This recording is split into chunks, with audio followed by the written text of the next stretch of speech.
أهلا ومرحبا بكم في قناة المرأة والعالم. نقدم لكم اليوم خلطة سحرية لتبييض الوجه خلال نصف ساعة. المكونات: قطعة من الجبن المطبوخ ومعلقة كبيرة من حليب البودرة. طريقة التحضير: نقوم بخلط قطعة الجبن مع لبن البودرة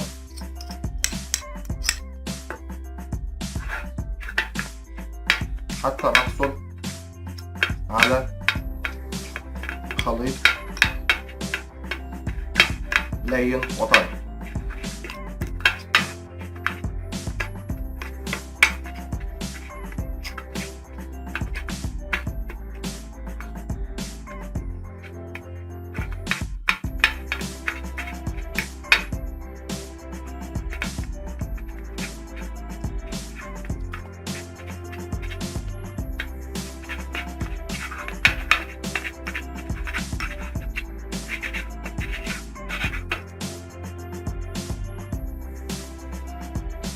لازم تكون الخلطة معايا طرية.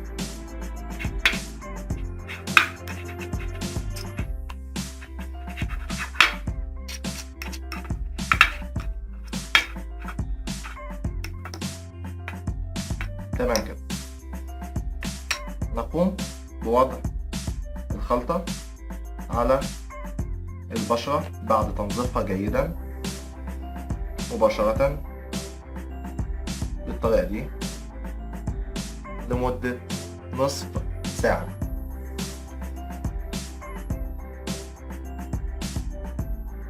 نتأكد إن الخلطة بتخش جوه مسام الجلد.